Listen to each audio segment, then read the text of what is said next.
Assalamualaikum warahmatullahi wabarakatuh. Perkenalkan, saya Ismatul Izzah, mahasiswa semester 5 Kesehatan Masyarakat, konsentrasi Kesehatan Reproduksi, Stika Surya Global Yogyakarta. Di sini saya akan menjelaskan mengenai gizi kesehatan reproduksi. Sebelum ke pembahasan lebih lanjut, kita harus mengetahui dulu nih pengertian dari gizi, kesehatan, dan reproduksi. Pengertian gizi adalah zat-zat sebagai komponen pembangun tubuh manusia dalam rangka mempertahankan dan memperbaiki jaringan-jaringan agar fungsi tubuh manusia itu sendiri dapat berjalan sebagaimana mestinya. Pengertian kesehatan adalah suatu keadaan fisik, mental, sosial secara utuh, tidak semata-mata bebas dari penyakit atau kecacatan yang memungkinkan seseorang itu hidup produktif. Dan pengertian reproduksi ialah proses biologis suatu individu untuk menghasilkan individu baru. Nah, proses reproduksi ini tidak hanya terjadi pada manusia saja, tetapi semua makhluk hidup itu mengalami proses reproduksi. Hewan dan tumbuhan pun mengalami proses reproduksi, hanya saja caranya berbeda. Mungkin teman-teman juga bertanya-tanya ya, emang ada ya hubungannya antara gizi dengan kesehatan reproduksi? Pasti ada teman-teman hubungannya, yaitu hubungannya dengan masalah kesuburan atau fertilitas. Kesuburan atau fertilitas adalah dapat bekerjanya secara optimal organ-organ reproduksi, baik pada wanita maupun pada pria, sehingga dapat melakukan fungsi reproduksinya dengan baik. Nah, faktor yang mempengaruhi kesuburan ini nih, yaitu gizi seimbang. Apabila seseorang itu gizinya baik, maka besar kemungkinan organ dan fungsi reproduksinya itu pun baik. Pun sebaliknya, apabila seseorang itu gizinya kurang atau buruk, maka akan mempengaruhi fungsi dan sistem reproduksinya. Salah satu dari masalah kesehatan reproduksi yang apabila gizinya kurang itu ialah akan mengalami kemandulan atau infertilitas ya. Kemandulan atau infertilitas adalah suatu kondisi di mana sepasang suami istri yang sudah menikah melakukan hubungan seksual tanpa menggunakan alat kontrasepsi apapun. Akan tetapi, dia belum mempunyai anak. Dengan catatan, usia pernikahannya itu kurang lebih 1 tahun ya teman-teman. Jadi gizi ini sangat penting peranannya dalam meningkatkan kesehatan reproduksi. Fungsi seks sangat dipengaruhi oleh glandula endokrin. Glandula endokrin ini adalah suatu kelenjar yang berada di dalam otak yang berfungsi untuk mengatur hormon-hormon, terutama pada hormon reproduksi. Nah, untuk menghasilkan hormon tersebut, diperlukan gizi. Menurut Dr. Ali Hosman, fungsi seks dan reproduksi akan berjalan baik bila kita dapat memenuhi kecukupan gizi. Apabila asupan gizi tersebut kurang, akan muncul gangguan seperti tidak berkembangnya organ seks, menopause dini, dan impotensi atau disfungsi ereksi. Nah, pada wanita umumnya mengalami menopause ini pada usia kurang lebih 45 tahun. Akan tetapi jika gizi ini kurang, dikhawatirkan si wanita ini akan mengalami menopause dini. Jadi menopause atau berhenti haid sebelum waktunya. Dan pada pria apabila gizi ini kurang dikhawatirkan akan mengalami impotensi. Atau kemudian bagaimana sih caranya agar gizi kita baik? Yaitu caranya dengan gizi seimbang. Gizi seimbang adalah susunan makanan sehari-hari yang mengandung zat-zat gizi dalam jenis dan jumlah yang sesuai dengan kebutuhan tubuh dengan memperhatikan prinsip keanekaragaman atau variasi makanan, aktivitas fisik, kebersihan, dan berat badan ideal. Nah, di sebelah kiri ini terdapat segitiga ya teman-teman. Ini namanya tumpeng gizi seimbang. Tumpeng gizi seimbang ini terdiri atas maaf teman-teman. Nah, tumpeng gizi seimbang ini terdiri atas beberapa potongan tumpeng. Satu potongan besar, dua potongan sedang, dua potongan kecil, dan di puncak terdapat potongan kecil. Luas potongan tumpeng gizi seimbang menunjukkan porsi makanan yang harus dikonsumsi setiap orang per hari. Tumpeng gizi seimbang yang terdiri atas potongan-potongan itu dialasi oleh air putih. Artinya, air putih merupakan bagian terbesar dan zat gizi esensial bagi kehidupan untuk hidup yang sehat dan aktif. Dalam sehari, kebutuhan air putih untuk tubuh minimal 2 liter atau 8 gelas. Nah, di atasnya terdapat potongan besar yang merupakan golongan makanan pokok seperti roti, nasi, kentang, jagung, kemudian gandum, sagu, dan lain-lain. Nah, golongan ini dianjurkan dikonsumsi 3-8 porsi per hari. Kemudian di atasnya terdapat golongan sayur dan buah. Ini sayur, ini buah. Sebagai sumber vitamin dan mineral. Keduanya dalam potongan yang berbeda luasnya untuk menekankan pentingnya peran dan porsi setiap golongan gitu. Jadi ini kan potongan sayur lebih besar ya daripada potongan buah. Nah, dengan begitu jumlah sayur yang harus dikonsumsi setiap hari sedikit lebih besar daripada buah, yaitu 2-5 porsi per hari. Dan buah ini 2-3 porsi per hari. Selanjutnya, di lapisan ketiga ini ada golongan protein seperti daging, telur, ikan, susu, dan produk susu atau olahannya seperti yogurt, mentega, keju, dan lain-lain. Kemudian ada nih di bagian kiri ini ada kacang-kacangan serta hasil olahannya seperti tahu dan tempe. Terakhir di puncak tumpeng gizi seimbang, makanan dalam potongan yang sangat kecil adalah minyak, gula, dan garam yang dianjurkan dikonsumsi seperlunya. Pada bagian bawah tumpeng terdapat prinsip gizi seimbang, yaitu pola hidup aktif dengan berolahraga, menjaga kebersihan, dan pemantauan berat badan. Kemudian saya akan menjelaskan macam-macam zat gizi. Yang pertama ialah karbohidrat.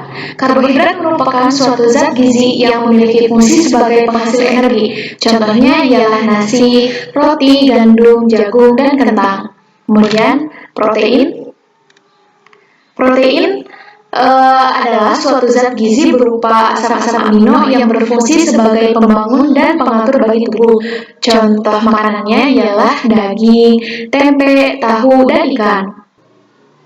Kemudian di sini juga ada lemak. Lemak adalah zat yang sulit terurai oleh air dan merupakan sumber energi utama bagi tubuh. Contohnya ialah minyak. Kemudian vitamin dan mineral. Vitamin dan mineral berfungsi untuk membantu pengaturan atau proses kegiatan tubuh dan juga sebagai komponen pembentukan enzim dan sel. Contohnya seperti sayuran dan buah. Nah, di dalam vitamin dan mineral ini juga terdapat antioksidan yang berguna sekali untuk tubuh. Nah, kekurangan dan kelebihan zat gizi tentunya tidak baik ya teman-teman untuk tubuh. Untuk mengetahui kondisi tubuh kita sehat atau tidak, bisa salah satunya dengan menghitung berat badan ideal. Nah, cara menghitung berat badan ideal ialah bisa dilihat di rumus ini. Pada pria, berat badan ideal sama dengan tinggi badan per cm dikurangi 100, dikurangi tinggi badan per cm dikurangi 100, dan dikali 10%, pun sama seperti wanita. Akan tetapi wanita ini perbedaannya pada perkalian ini. Nah, kalau wanita dikali 15%. Contohnya seperti ini. Rizky merupakan seorang atlet sepak bola. Tinggi badan Rizky 172 cm. Berapakah berat badan ideal Rizky? Nah, kita memasukkan rumus ya teman-teman, berarti rumusnya yang pria. Kita masukin angkanya ke dalam rumus, hitung. Hasil perhitungan 72 ini merupakan dari 172 dikurangi 100. Ini juga 72 ini hasil dari 172 dikurangi 100 kemudian dikali 10%. Nah, 72 ini diturunin, kemudian kita menghitung dulu nih yang ini 72 dikali 10%. 10% ini 10 per 100 ya teman-teman.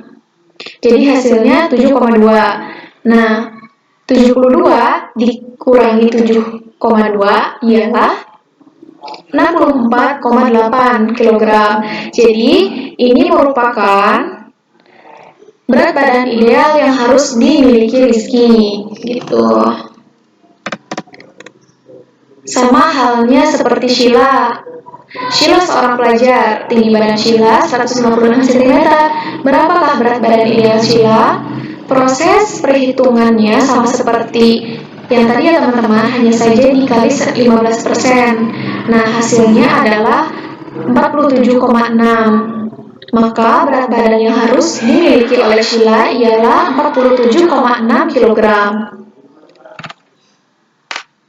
Kemudian saya akan menjelaskan manfaat zat gizi untuk kesehatan reproduksi. Sebelumnya tadi saya sudah menjelaskan zat-zat gizi yang baik untuk tubuh itu seperti apa. Nah, di sini saya akan menjelaskan mengenai manfaat zat gizi untuk kesehatan reproduksi. Nah, yang pertama ialah ada karbohidrat. Karbohidrat ini merupakan sebagai sumber peningkatan energi pada masa luteal atau masa awal menstruasi atau masa akhir menstruasi. Nah, pada wanita pada masa premenstruasi atau sebelum menstruasi ini rata-rata mengalami peningkatan atau mengalami penurunan nafsu makan. Itu karena disebabkan adanya pengaruh hormon estrogen. Jadi pada saat wanita ini mengalami peningkatan makan, maka si wanita ini tidak bosan untuk terus makan, gitu. Sehingga semakin banyak mengkonsumsi karbohidrat, maka energi yang dimiliki juga semakin besar, gitu. Pada saat masa luteal. Yang kedua ialah protein. Protein ini ada protein hewani dan ada protein nabati. Berfungsi memperkuat daya tahan hidup sperma dan mencegah kemandulan. Konsumsi tahu juga merangsang produksi hormon estrogen selama masa menstruasi dan mengurangi peradangan dan kram pada saat menstruasi. Jadi, rata-rata wanita-wanita banyak sekali yang mengalami kram pada saat menstruasi. Nah, mengkonsumsi tahu juga ini bisa untuk mengurangi rasa kram pada saat menstruasi. Kemudian ada vitamin.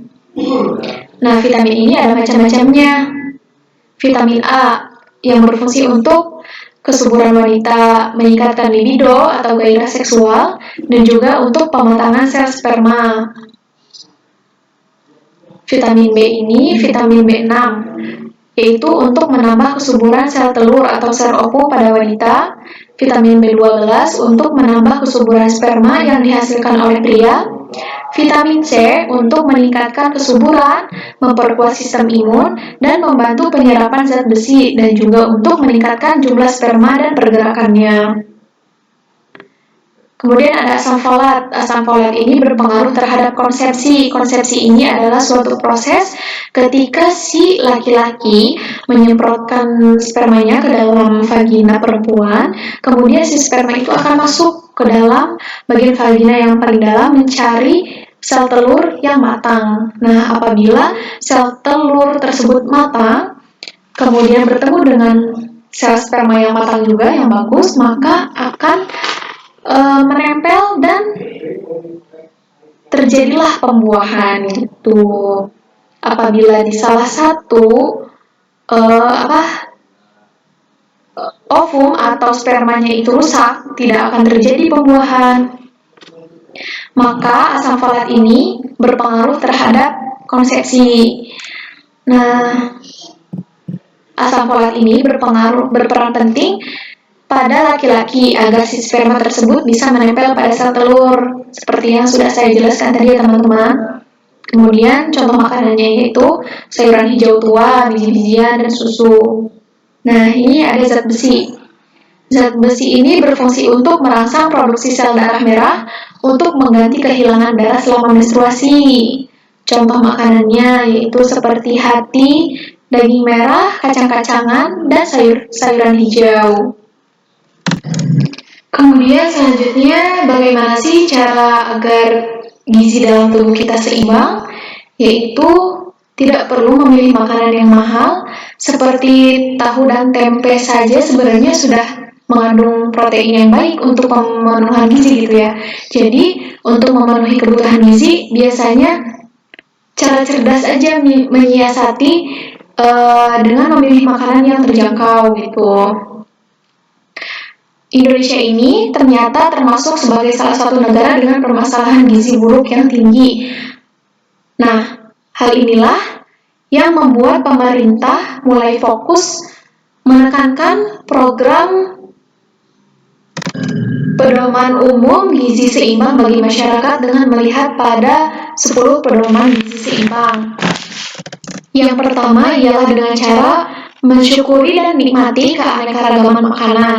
Nah, keanekaragaman makanan yang dimaksud adalah saat makan pagi, siang, dan malam, asupan yang kita konsumsi harus mengandung 5 unsur, yaitu karbohidrat seperti nasi, roti, mie, gandum, jagung, umbi-umbian, dan protein hewani seperti ayam, ikan, daging, dan lain-lain, dan protein nabati seperti tahu, tempe, kacang-kacangan, sayur, dan buah. Kemudian, biasakan mengkonsumsi lauk pauk berprotein tinggi, karena protein berperan penting bagi pertumbuhan dan perbaikan sel tubuh yang rusak, serta berperan dalam pembentukan dan pertumbuhan anak. Kemudian, konsumsi aneka sayuran dan cukup buah. Mengkonsumsi sayur dan buah secara rutin sangat baik bagi tubuh karena di dalam sayur dan buah ini mengandung antioksidan, mineral, dan vitamin-vitamin yang dapat mencegah penuaan dini. Kemudian pilih sumber karbohidrat yang beragam. Selain dianjurkan makan dengan gizi seimbang, kita juga dianjurkan mengkonsumsi berbagai jenis sumber karbohidrat yang bisa digilir sesuai waktu makan. Setiap jenis karbohidrat berbeda kandungannya, terutama dalam serat dan gulanya. Misal contoh seperti beras merah dan beras putih. Nah, ini berbeda kandungannya. Beras merah sebenarnya lebih baik dibandingkan beras putih biasa karena mengandung lebih banyak serat rendah gula serta cocok untuk dikonsumsi terhadap orang yang mempunyai penyakit diabetes. Nah, kemudian selanjutnya ya batasi konsumsi makanan manis, asin, dan berlemak tinggi. Produk kue dan roti yang dilapisi krim dan coklat, cemilan keripik, fast food, dan yang lainnya harus dibatasi jumlah konsumsinya karena zat gizi yang terkandung di dalamnya tidak beragam. Makanan tersebut juga mengandung banyak kalori, lemak, dan rendah protein sehingga bisa memicu penyakit degeneratif seperti jantung, stroke, hipertensi di kemudian hari. Selanjutnya ialah biasakan sarapan. Nah, sarapan sangat penting agar otak kita siap menjalani aktivitas sepanjang hari. Sarapan juga bisa mencegah kelebihan berat badan. Karena jika kita tidak sarapan, kita akan merasa lebih lapar dan cenderung melampiaskannya itu pada makan waktu siang gitu. Akibatnya, makan siang menjadi tidak terkontrol dan memicu kelebihan berat badan, sehingga berat badan tersebut menjadi tidak ideal. Kemudian selanjutnya ialah minum air putih yang cukup. Nah, dianjurkan untuk minum air bersih putih mineral itu minimal 8 gelas per hari agar tubuh itu tidak dehidrasi atau kekurangan cairan. Air diperlukan untuk mengedarkan berbagai zat gizi ke dalam seluruh tubuh. Nah, makanya minum air 8 gelas minimal sehari itu sangat penting ya teman-teman. Kemudian biasakan membaca label pada kemasan makanan. Kita bisa mengecek label pada kemasan makanan itu informasi gizi dan tanggal kadaluarsanya. Dikhawatirkan terdapat zat-zat yang tidak baik untuk tubuh dan juga apabila makanan itu telah kadaluarsa, maka dikhawatirkan akan terjadi keracunan gitu pada saat setelah memakan makanan yang kadaluarsa tersebut. Kemudian selanjutnya ialah cuci tangan sebelum makan dengan air mengalir. Nah, apabila kita telah melakukan kegiatan aktivitas seharian, kita hendak makan, nah sebaiknya kita cuci tangan terlebih dahulu karena dikhawatirkan apabila kita tidak mencuci tangan, si bakteri yang berada di tangan ini akan masuk ke dalam tubuh sehingga akan menimbulkan masalah di dalam tubuh ini, yaitu seperti diare, muntah, dan lain-lain gitu. Nah, selanjutnya terakhir ialah lakukan olahraga teratur dan mempertahankan berat badan. Untuk menghilangkan atau untuk meminimalisir tumpukan lemak di dalam tubuh, kita harusnya melakukan olahraga teratur minimal 3-5 kali per minggu gitu teman-teman. Sekian pemaparan materi dari saya, kurang lebihnya mohon maaf. Wabillahi taufik wal hidayah. Wassalamualaikum warahmatullahi wabarakatuh.